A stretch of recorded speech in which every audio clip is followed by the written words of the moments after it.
नमस्कार दोस्तों, आप सभी का द एजुकेशन कैटलिस्ट में स्वागत है। और जैसा कि आप लोगों को पता है कि हम लोग नेट की इकाई 1 कर रहे थे और उसमें हम लोगों ने हिंदी ध्वनियों का वर्गीकरण समझ लिया था। उच्चारण स्थान हम लोगों ने देख लिया था कि कंठ, तालु, मूर्धा, ओष्ठ, इन सबसे कौन सी ध्वनियाँ उच्चारित होती हैं, इसके बारे में हम लोगों ने डीप अध्ययन किया था। और हम लोग अब आगे बढ़ते हैं और आज हम लोग जो करेंगे वह है हिंदी शब्द रचना। और उसमें से जो पहला पार्ट होगा उपसर्ग, उसके बारे में हम लोग समझेंगे इस वीडियो में। और बेसिकली 3 पार्ट्स यहाँ पे दिया गया, उपसर्ग, प्रत्यय, समास।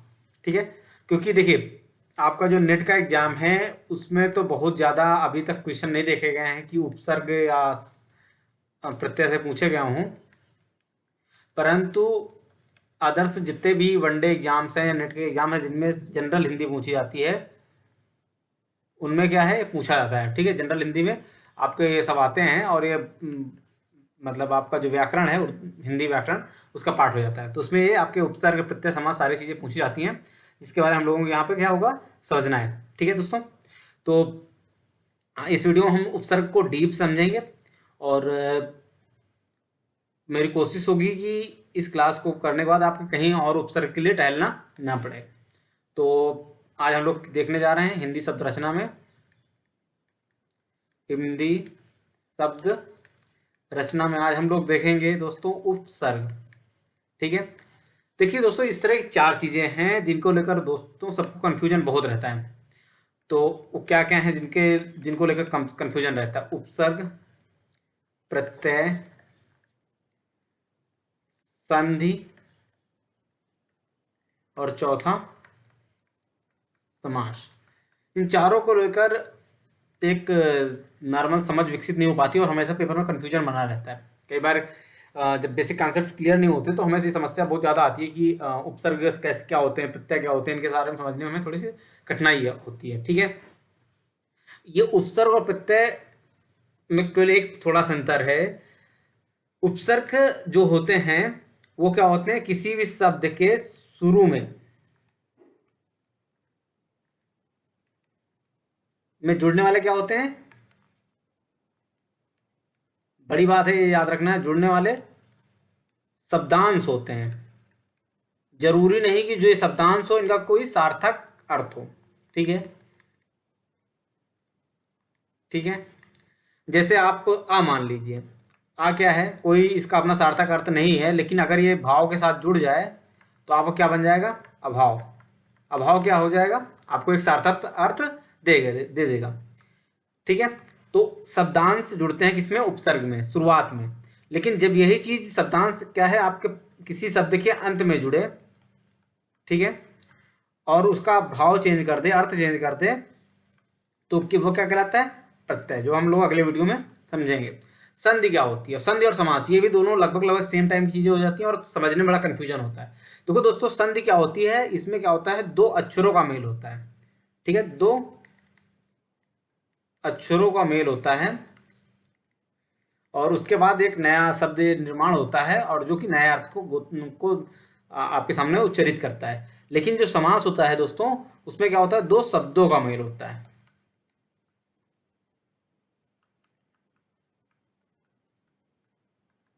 जैसे आप मान लीजिए नील प्लस कमल, और ये क्या हो जाएगा, नील कमल। ठीक है, और संधि में क्या हो सकता है, जैसे गण धन ईश हो जाएगा गणेश, विद्या धन अर्थी हो जाएगा विद्यार्थी। ये इसमें क्या हो रही है, संधि हो रहा है, और यहाँ पे क्या हो रहा है, ये आपका समास हो रहा है। तो दोस्तों हम आज आगे पढ़ते हैं और अपने चैप्टर को देखते हैं उपसर्ग के बारे में। उपसर्ग के बारे में हम लोग डीप पढ़ेंगे। देखिए जो बेसिक उपसर्ग हैं वो अगर एक बार आप कॉन्सेप्ट समझ लेंगे तो कोई दिक्कत नहीं होने वाली है। लेकिन क्या होता है कई बार उपसर्ग कंफ्यूजन हो जाता है, तो उसके लिए मैं कुछ एग्जांपल्स करवा दूंगा जिससे मेरी कोशिश होगी कि आपको ये समस्या ना हो। ठीक है, वरना समस्या तो बनी रहेगी आपके साथ। नेट में बहुत ज़्यादा क्वेश्चन तो नहीं आते, लेकिन वनडे एग्जाम्स में पूछे जाते हैं, आपको बिल्कुल क्लियर होना चाहिए। ठीक है, तो उपसर्ग क्या होते हैं, ये ऐसे शब्दांश होते हैं जो किसी शब्द के साथ जुड़ते हैं और उसका क्या कर देते हैं, अर्थ परिवर्तित कर देते हैं हमने, जैसा पहले चर्चा कर लिया, ठीक है। उसका अर्थ क्या कर देंगे, चेंज कर देंगे, जो भी उसका अर्थ कहलाएगा होगा वो नए अर्थ में आ जाएगा, ठीक है। ये शब्दांश क्या होंगे, जरूरी नहीं कि सार्थक हों, मैंने जैसा पहले बताया, लेकिन जो नया शब्द बनेगा वो क्या होगा, जरूर किसी सार्थक शब्द की ओर गोता करेगा, ठीक है। ठीक है, अगर उपसर्ग का विभाजन किया जाए तो 3 प्रकार से किया जाता है मोटा माटी। पहले तो तत्सम उपसर्ग हो जाएंगे, ठीक है, जो कि मूलतः सीधे सीधे संस्कृत से चले आ गए हैं और मतलब जो आपके तत्सम शब्दों के साथ जुड़ते हैं वो तत्सम उपसर्ग कहलाते हैं। तद्भव उपसर्ग वो उपसर्ग होते हैं जिनमें थोड़ा बहुत परिवर्तन हो गया है और वो हिंदी में प्रयोग होने लगे हैं, ठीक है, जिनको हिंदी उपसर्ग भी कह सकते हैं तद्भव की जगह। और तीसरे हो जाते हैं विदेशज उपसर्ग। विदेशज उपसर्ग क्या होते हैं, जैसे आपका हरेक, हर क्या हो जाएगा, अरबी फारसी का उपसर्ग है जो कि एक के साथ मिलकर क्या हो जाता है, हरेक। ये क्या है, ये हिंदी का उपसर्ग नहीं है, हर किसका उपसर्ग है, ये विदेशज उपसर्ग है, ठीक है। जैसे नकाबिल, इसमें ना क्या है, आपका उपसर्ग है, लेकिन ये विदेशज उपसर्ग है, ठीक है। और एक चीज और समझ लीजिए, ये समझने वाली बात है, ठीक है।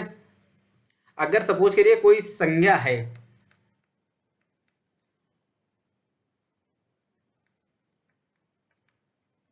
कोई संज्ञा है और उसके शुरुआत में कोई उपसर्ग लगता है तो क्या बन जाएगा, विशेषण बन जाएगी, ठीक है। अगर विशेषण के साथ उपसर्ग लग जाए, सपोज करिए इस विशेषण के साथ किसी उपसर्ग को अटैच कर दिया जाए, वो तो या तो संज्ञा बन जाएगी या फिर संज्ञा बन जाएगी या फिर क्रिया विशेषण बन जाएगी, ठीक है। अगर हम संज्ञा में उपसर्ग लगाते हैं आगे तो ये 200 किस में कन्वर्जन हो जाता है, इसका विशेषण में हो जाता है। और विशेषण में अगर हम आगे उपसर्ग लगाते हैं तो या तो ये संज्ञा बन जाएगी या तो क्रिया विशेषण बन जाएगी, ठीक है। तो आइए हम कुछ बड़ी तीव्रता के साथ देखते हैं कुछ उपसर्गों को जो कि हरदेव बावरी में दिए हुए हैं, कुछ अदर्स जगह से मैंने कंपोज किए हैं और उनसे संबंधित कुछ एग्जाम्पल समझेंगे, ठीक है। पहला उपसर्ग आप देख सकते हैं आ है, जिसका उपयोग नॉर्मली अभाव और निषेध के लिए भी किया जाता है, ठीक है। अभाव या निषेध को दिखाने के लिए इस उपसर्ग का प्रयोग होता है, ठीक है। एग्जाम्पल आप देख सकते हैं जैसे अकरणी, इसमें क्या है आपको उपसर्ग आ हो जाएगा, अकर्म हो जाएगा, आपका अनैतिक हो जाएगा, यहाँ क्या हो रहा है, निषेध हो रहा है, ठीक है। इसमें सब में क्या है, ये आ आपका उपसर्ग हो जाएगा, अपाठ हो जाएगा, अजर हो जाएगा, अक्षम हो जाएगा, अक्षम जिसको क्षमा ना किया जा सके, अजर जिसको जर में बुढ़ापा, ठीक है। अचूक हो जाएगा, अबेर हो जाएगा, अडिग हो जाएगा, अम्यूट हो जाएगा, अथक हो जाएगा, अलग हो जाएगा, अदेखा हो जाएगा, अलोना हो जाएगा। सब क्या है, आ से संबंधित क्या हो जाएंगे आपके, जिनमें आ उपसर्ग लग रहा है, ठीक है। और अगला उपसर्ग देखते हैं, अंतः, अंतर, अंतस। इन सबका प्रयोग किसके लिए तो होता है, भीतर या बीच का कहीं पे अर्थ में अगर लाना है, ऐसे किसी भाव के साथ इन अर्थों का प्रयोग करना है तो वहां पर कौन सा उपसर्ग आपको देखने को मिलेगा, वहां पे आपको ये उपसर्ग अंतः, अंतर और अंतस आपको देखने को मिल जाएंगे। जैसे अंतःकरण, अंतःकरण की शुद्धि के लिए, अंतर्द्वंद, ठीक है। आप लोग देख सकते हैं अंतः सलिला, अंतः सलिला से मतलब जो नदी अंदर अंदर बहती हो, ठीक है। अंतःगति,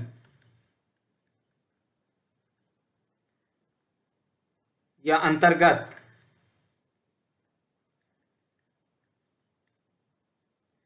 अंतर्वस्तु,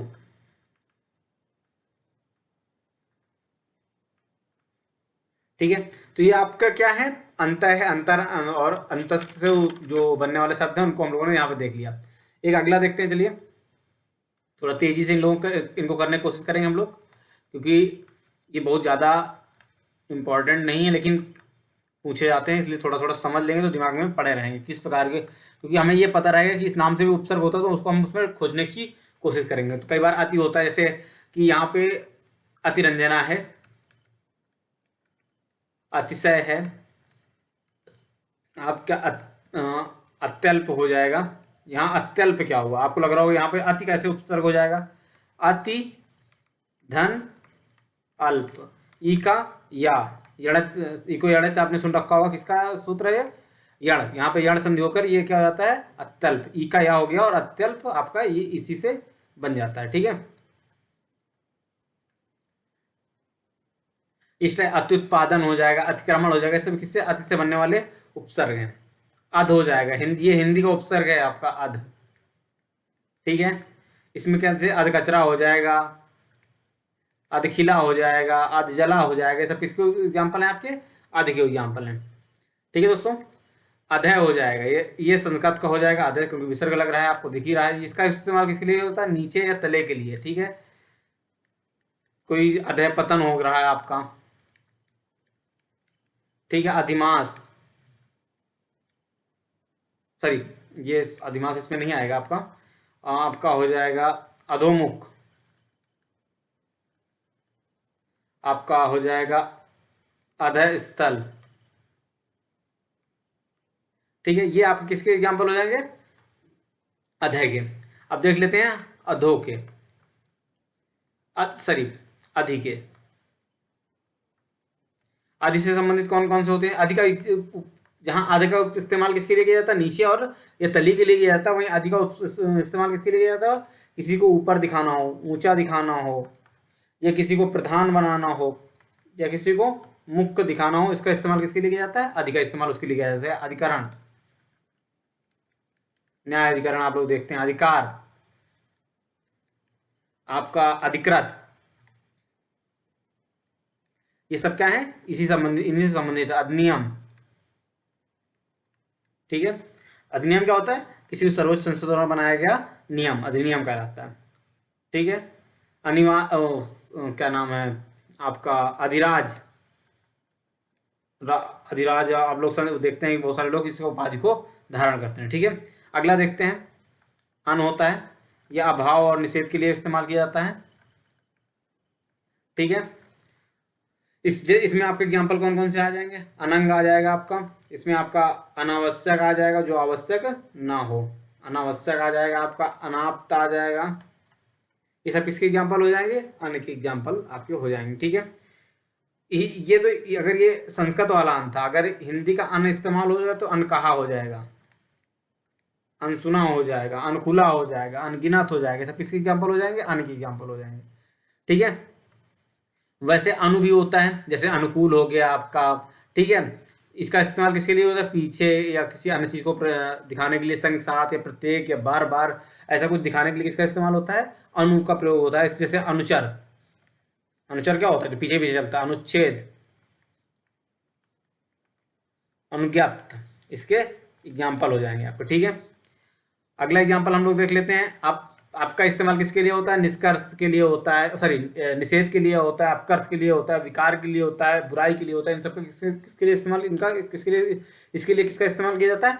दोस्तों आपका प्रयोग किया जाता है। जैसे अपंग, अपंग में कौन सा हो जाएगा? आपका अप हो जाएगा, अप प्लस अंग, अपंग हो जाता है। ठीक है, आपका अपकर्ष हो जाएगा दोस्तों। ठीक है, अपनयन हो जाएगा। अपनयन क्या होता है? अपनयन का अर्थ क्या होगा दोस्तों? अब आपको लग रहा होगा नयन प्रसाद, नयन, ऐसा नहीं है। इसका अर्थ हो जाएगा भगा ले जाना। आप किसी को अगर भगा ले जाएं तो क्या हो जाएगा? आप उसको अपनयन कर दिए हैं। ठीक है, अगला देखते हैं। अभी, अब अभी इससे संबंधित आपको सपोज करिए अभिप्राय हो गया, अभिशप्त हो गया, अभितुष्ट हो गया, अभिसंग हो गया, अभि अभ्यु अभ्युदय हो गया, अभियंता हो गया, अभिघात हो गया। इससे किससे संबंधित है? अभि से संबंधित है। ठीक है, अभिकथन, इसको जैसे एग्जाम्पल हो जाएगा आपका अभ्युदय हो जाएगा। यहाँ पर भी संधि हो रही है, इसलिए आपको अभी दिख नहीं रहा। ठीक है, वो किसमें? यहाँ पर भी अड़सन लग रही है। ठीक है, इसका इस्तेमाल किसी सामने, पास, कुशल, अच्छी तरह, अनुसूचित आदि के लिए किया जाता है। ठीक है, अगला देखते हैं हम लोग। आओ, आओ, आओ का इस्तेमाल कहाँ पे होता है? सपोज करिए कहीं पे आपको निश्चय दिखाना है, आपको अनादर करना है, जैसे अवज्ञा, यहाँ पे आप निरादर कर रहे हैं। अवग्रह है, निषेध कर रहे हैं आप। अवनति अर्थात कमी, आप अवनति की ओर जा रहे हैं भाई। ठीक है, और अवमानव, किसी की बुराई दिखानी हो तो क्या हो जाएगा वहां पर? इसमें कौन सा लगेगा? आपका अव उपसर्ग दिख जाएगा। ठीक है, अवकाश में कौन सा होगा? यही होगा। ठीक है, अव उपसर्ग। आगे देखते हैं। आ, इसका अपनी ओर उल्टा बलपूर्वक तर्क के लिए इसका इस्तेमाल किया जाता है, जैसे आकर्षण। आकर्षण क्या होता है? अपनी ओर होता है ना, प्रतिकर्षण तो नहीं है ना। आकलन, इस सब में किसका इस्तेमाल होगा? आपका इसी का होगा। आक्रमण, आपेच, आकलन, आहार, आभरण, इस सब में किसका इस्तेमाल आपको मिल जाएगा? इन सब में दोस्तों आपको आगे इस्तेमाल मिल जाएगा। आत्म, ये शब्दांश का भी प्रयोग किसके लिए किया जाता है? सबको पता है, किसी को अपना दिखाना हो या आत्मचरित्र से संबंधित कोई चीज हो। सॉरी, एग्जाम्पल आप इसको ले सकते हैं, आत्मचरित्र। आत्मचरित्र में क्या है? आप अपने चरित्र की बात कर रहे हैं, इसलिए क्या है? आत्म, इसमें उपसर्ग लगा हुआ है, ठीक है। आत्मघात, आत्महत्या, खुद को निपटा देना, क्या कहलाएगा? आत्महत्या कहलाएगा। इसमें कौन सा उपसर्ग हो जाएगा? आत्म। आत्माभिमान, खुद का अभिमान करना, क्या कहलाएगा? आत्माभिमान कराएगा, ठीक है। आगे चलते हैं, उपसर्ग देखते हैं, अन्य उपसर्गों की तरफ चलते हैं। उत्तम, उत्तम उपसर्ग का इस्तेमाल कहाँ होता है? जब किसी को ऊपर दिखाना हो, ऊंचा दिखाना हो, मतलब हाइट दिखानी हो, कि किसी को श्रेष्ठ दिखाना हो, ठीक है। तो इसके लिए क्या हो जाएगा? उत्तरोत्तर एग्जाम्पल हो जाएगा, उत्थान हो जाएगा, ठीक है। यहाँ पर संधि हो रही, उत्थान उत्थान, ठीक है। उत्थान में उन्नत दिखाना हो, उन्नत में क्या है आपके? यहाँ पर भी संधि है, ताका ना हो रहा है, ठीक है। और उत्तल, उत्तल क्या होता है? जो ऐसे लाइन से बना होता है, उत्तल कहलाता है, ठीक है। उद्दीप्त, उत्सुक, इस सब, इसमें कौन सा उपसर्ग लगा हुआ है? उत उपसर्ग लगा हुआ है, ठीक है। उत के साथ उप उपसर्ग भी होता है आपका। इसका उप उपसर्ग का इस्तेमाल किसके लिए किया जाता है? किसी के आरंभ दिखाना हो, समीपता दिखाना हो, विस्तार दिखाना हो या अधिकता दिखाना हो, इन सब के लिए किसका प्रयोग होता है? आपका उप उपसर्ग का प्रयोग होता है। जैसे उपकरण, आपका उपस्थित, आपका उपनिवेश, इन सब में दोस्तों क्या है? उप उपसर्ग आपको देखने के लिए मिल जाएगा। उपधारा, उपत्यका, सब में किसका? इसी उप उपकरण का एग्जाम्पल आपको मिल जाएगा, ठीक है। ये आपका फारसी का उपसर्ग होता है कम। इसका अर्थ क्या होता है? थोड़ा, बुरा या हीन। ये अगर पूछा जाए कम किसका, क्वेश्चन ये आने के चांस ज़्यादा होते हैं कि किस, कौन हिंदी का उपसर्ग है, कौन फारसी का। तो ये फारसी का उपसर्ग, जैसे कमअक्ल, कम, कम उम्र, कम हिम्मत, कमजोर, ठीक है। तो ये सब इसमें कौन सा है? फारसी का उपसर्ग, इसका इस्तेमाल हो जाएगा। अगला उपसर्ग देखते हैं, कु, जैसे इसको कुत्सित, बुरा, नीचा दिखाने के लिए इसका इस्तेमाल किया जाता है, ठीक है। जैसे कुबुद्ध, कुतर्क, कुचर्क, कुख्यात, कुसंग, इन सब में किसका इस्तेमाल होगा?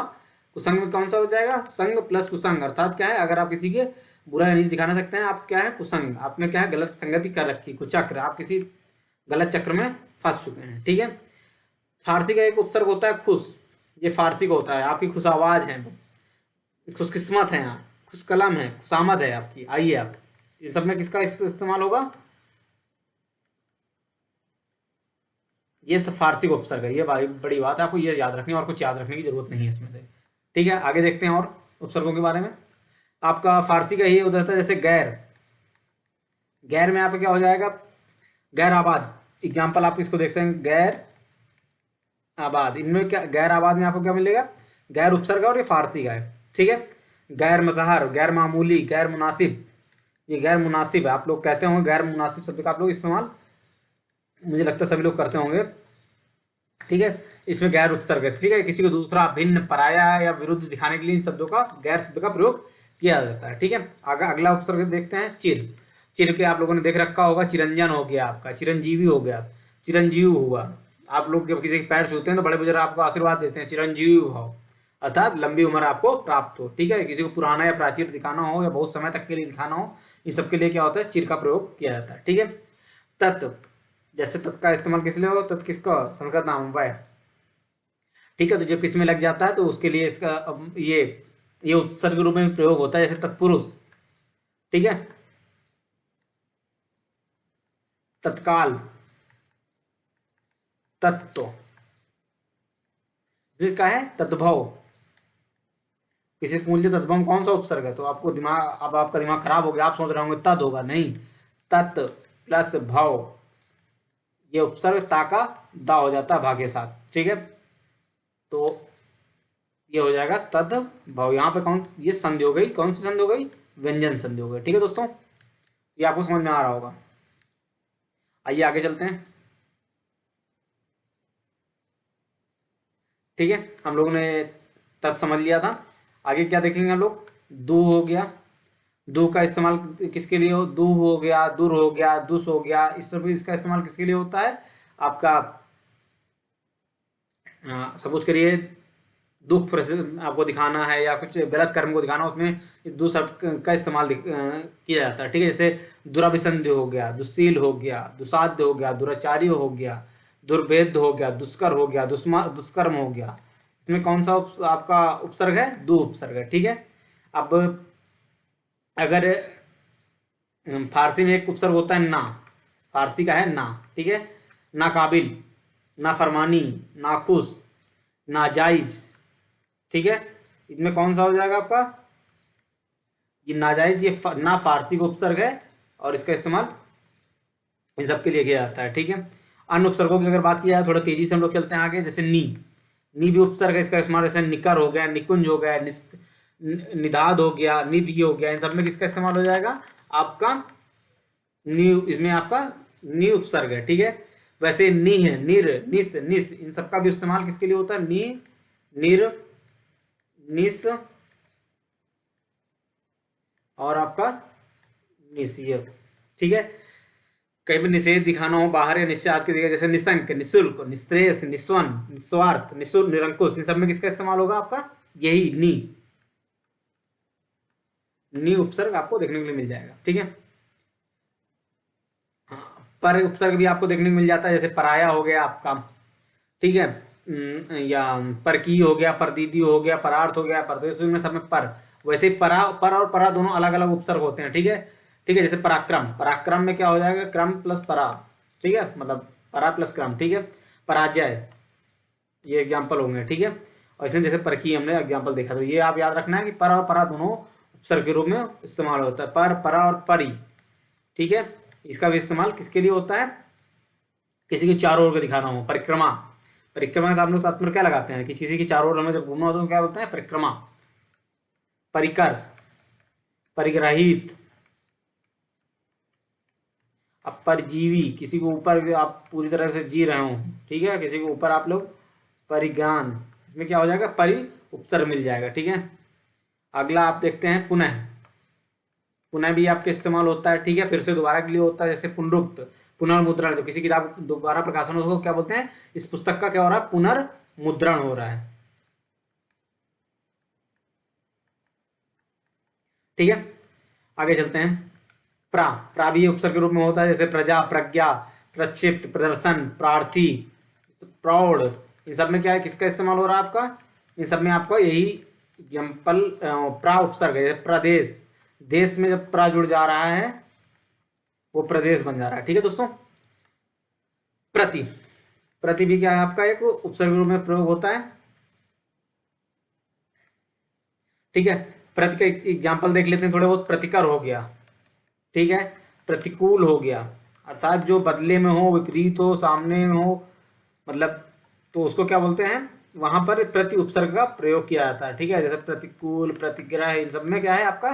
प्रतिवर्तन, प्रतिलिपि, सब क्या है इसमें? प्रति उपग्रह आपको उपसर्ग आपको देखने के लिए मिल जाएगा। ठीक है, फारसी का उपसर्ग यहाँ पे होता है बद, फारसी का उपसर्ग है। ठीक है, जैसे बद इंतजामी, बद इंतजामी आपको ये देखने के लिए मिल जाएगा, बदख्वाह में मिल जाएगा, बदखत में मिल जाएगा। ठीक है, बदखत में आपको मिल जाएगा, बदगुमान में मिल जाएगा, बदहवास मिल जाएगा, बदहवास। तो बदहवास में क्या है? फारसी का शब्द हवास भी है और ये भी। ठीक है, तो दोनों में बद का इस्तेमाल। ठीक है, वैसे जैसे फारसी का बा भी बद होता है, वैसे बा और बा भी फारसी में आते हैं। ठीक है, बा और बा, इससे आपका क्या हो जाएगा? बाअदब, बदखुशी, बदस्तूर, बाइज्जत, बरी हो गए। ठीक है, बाइज्जत जब बरी होते हैं तो किसका शब्द हो गया? वो आपका फारसी का शब्द हो जाता है। ठीक है, वैसे बहु भी आपका एक उपसर्ग, बहुदर्शी हो गया, बहुविधा, बहुधा हो गया, बहुविवाह हो गया, बहुस हो गया, बहुधा हो गया। सब में किसका इस्तेमाल होगा? बहु उपसर्ग का प्रयोग होता है। ठीक है, फारसी में उपसर्ग होता है बिल। ठीक है, बिला वजह, बिल्कुल, बिला, बिला शक। ठीक है, सब बिल किसका उपसर्ग है? फारसी का। ये याद रखने वाली बात है बस, बाकी और कुछ आपको याद रखने की ज़्यादा जरूरत है नहीं। ठीक है, बे भी आपको उपसर्ग होता है, जिसका अर्थ होता है बेअदब। बेअदब में कौन सा होगा? बे होगा। ठीक है, बेइज्जत, बेखटके, बेखबर, बेरहम, बेबस, इस सब में आपको क्या है? बे उपसर्ग आपको मिल जाएगा। तो ये आपको समझ में आ गए होंगे मुझे लग रहा है, और जितने भी इंपॉर्टेंट है वो हम लोग यहाँ पे देखे ले रहे हैं। जैसे वी उपसर्ग है। ठीक है। जैसे विनिर्दिष्ट आपको लिखना है, इसमें कौन सा उपसर्ग होगा, निर्दिष्ट में आपको वी उपसर्ग जुड़ गया है, ठीक है। विपक्ष, विपक्ष आपका क्या हो जाएगा, विपक्ष में वी उपसर्ग है, विचरण हो जाएगा आपका, विघटन हो जाएगा आपका, विक्षुब्ध हो जाएगा, विक्रम हो जाएगा, विवाह हो जाएगा, ठीक है, विप्लव हो जाएगा, व्यग्र। व्यग्र में आपको लग रहा, हाँ ये दो शब्द आपको यहाँ पर देख लेने चाहिए, व्यग्र और व्यतिरेक। अब आपको लग रहा होगा इनमें तो वी दिख ही नहीं रहा है, फिर वही चीज यहाँ पर क्या हो रहा है, व्या का वी हो रहा है और वो क्या हो जा रहा है, वी का, वी में ई लगी हुई है, ई का या हो जा रहा है। यहाँ पर भी वी है लेकिन वी का, वी में जो ई है उसका क्या हो जा रहा है, या हो जा रहा है दोस्तों, ठीक है। आगे चलते हैं। सा भी उपसर्ग, सा भी उपसर्ग के रूप में उपसर्ग इस्तेमाल होता है। जैसे सकर्मक में कौन सा, कर्मक के साथ सा लग गया है, ठीक है। सगोत्र, अब आपकी शादी किसमें होती है, सगोत्रों में ही की जाती है, ठीक है। सबल, सविनय, गांधी जी ने सविनय अवज्ञा आंदोलन कब किया था दोस्तों, कमेंट बॉक्स में बताइएगा, ठीक है। आगे चलते हैं। सद उपसर्ग का भी प्रयोग होता है अच्छा और श्रेष्ठ दिखाने के लिए, ठीक है। जैसे क्या होता है, सत्पात्र, सतपथ, सत्कीर्ति, सद्भाव। अब यहाँ पर सद्भाव देख लेने वाली बात है, मैंने जैसे पहले ताकत दा हो जाता है, ठीक है। तो यहाँ पर सत प्लस भाव होगा और ये ता किस में कन्वर्ट हो जाएगा, दा में, ठीक है। तो सद्भाव हो जाता है, ठीक है। तो सद्भाव में कौन सा उपसर्ग होगा, सत उपसर्ग होगा। वैसे सम भी उपसर्ग के रूप में प्रयोग होता है, ठीक है। जैसे संक्रमण, ये संकर्षण,